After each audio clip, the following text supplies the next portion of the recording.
Super and ಟೇಸ್ಟಿಯಾಗಿರೋ ಮೂಲಂಗಿ ಪಲ್ಯನ ಹೇಗೆ ಮಾಡೋದಂತ ನೋಡೋಣ. ಇದಂತೂ ತುಂಬಾ ಚೆನ್ನಾಗಿರುತ್ತೆ ಚಪಾತಿ ಜೊತೆ. ಇದು ತಿಂತಾ ಇದ್ದರೆ ತಿನ್ನಬೇಕಂತ ಅಷ್ಟು ರುಚಿಯಾಗಿರುತ್ತೆ. ಹೇಗೆ ಮಾಡೋದು ನೋಡೋಣ. ಅಡುಗೆ ಮಾಡೋದಕ್ಕೆ ಸಾಮಗ್ರಿಗಳು ಏನೇನು ಬೇಕು ಅಂತ ನೋಡೋಣ.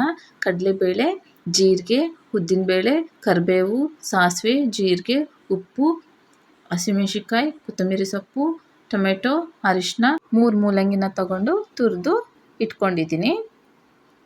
ಒಂದು ಬಾಣಲಿಗೆ 2 ಟೇಬಲ್ ಸ್ಪೂನಷ್ಟು ಆಯಿಲ್ ಹಾಕ್ಕೊತಾ ಇದ್ದೀನಿ.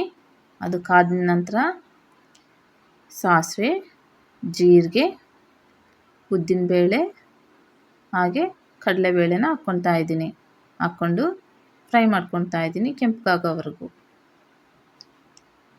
ನಂತರ ಚಿಕ್ಕದಾಗಿ ಕಟ್ ಮಾಡ್ಕೊಂಡಿರೋ ಈರುಳ್ಳಿ ಹಾಗೆ ಹಸಿಮೆಣಸಿನ್ಕಾಯಿನ ಹಾಕ್ಕೊತಾ ಇದ್ದೀನಿ. ನಂತರ ಕರಿಬೇವನ್ನ ಹಾಕ್ಕೊಳ್ಳೋಣ. ಸ್ವಲ್ಪ ಉಪ್ಪು ಹಾಕ್ಕೊಳ್ಳೋಣ.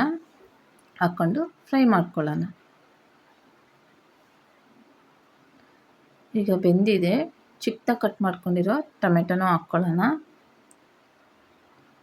ಹಾಕ್ಕೊಂಡು ಫ್ರೈ ಮಾಡ್ಕೊಳ್ಳೋಣ. ಸ್ವಲ್ಪ ಉಪ್ಪು ಹಾಕ್ಕೊಳ್ಳೋಣ. ಉಪ್ಪು ಹಾಕ್ಕೊಂಡು ನಂತರ ಅರಿಶಿನ ಹಾಕ್ಕೊಂಡು ಚೆನ್ನಾಗಿ ಫ್ರೈ ಮಾಡ್ಕೊಳ್ಳೋಣ. ತುರಿದಿಟ್ಕೊಂಡಿರೋ ಮೂಲಂಗಿನೂ ಹಾಕ್ಕೊಳ್ಳೋಣ. ಚೆನ್ನಾಗಿ ಬೇಯಿಸ್ಕೋಬೇಕು. ಆವಾಗ ಚೆನ್ನಾಗಿ ಟೇಸ್ಟಿಯಾಗಿರೋದು. ಮಿಕ್ಸ್ ಮಾಡ್ಕೊಳ್ಳೋಣ. ಚೆನ್ನಾಗಿ ಮಿಕ್ಸ್ ಮಾಡ್ಕೋಬೇಕು. ಲೋ ಫ್ಲೇಮಲ್ಲಿ ಇಟ್ಕೊಂಡು ಚೆನ್ನಾಗಿ ಮಿಕ್ಸ್ ಮಾಡ್ಕೊಳ್ತಾ ಬೇಯಿಸ್ಕೊಳ್ಳೋಣ. ತುಂಬಾ ಚೆನ್ನಾಗಿರುತ್ತೆ ಇದಂತೂ. ಒಂದು ಸತಿ ಟ್ರೈ ಮಾಡಿ ಮನೆಯಲ್ಲಿ. ಫ್ರೈ ಮಾಡ್ಕೊಳ್ಳೋಣ. ಚೆನ್ನಾಗಿ ಬೇಯಿಸ್ಕೋಬೇಕು. ಒಂದು ಸ್ವಲ್ಪ ಹೊತ್ತು ಪ್ಲೇಟ್ನ ಕ್ಲೋಸ್ ಮಾಡಿ ಬೇಯಿಸ್ಕೊಳ್ಳೋಣ. ನೋಡಿ ಬೆಂದಿದೆ. ಚೆನ್ನಾಗಿ ಮಿಕ್ಸ್ ಮಾಡ್ಕೊಳ್ಳೋಣ. ಈಗ ಕೊತ್ತಂಬರಿ ಸೊಪ್ಪನ್ನ ಹಾಕ್ಕೊಳ್ಳೋಣ. ಇದಂತೂ ಚಪಾತಿ ಜೊತೆ ಅನ್ನದ ಜೊತೆ ಅಂತೂ ತುಂಬಾ ಚೆನ್ನಾಗಿರುತ್ತೆ. ಹಾಗೆ ಮಕ್ಕಳು ಬಾಕ್ಸಿಗೂ ಹಾಕಿ ಕಳಿಸ್ಬೋದು. ತುಂಬಾ ಟೇಸ್ಟಿಯಾಗಿರುತ್ತೆ.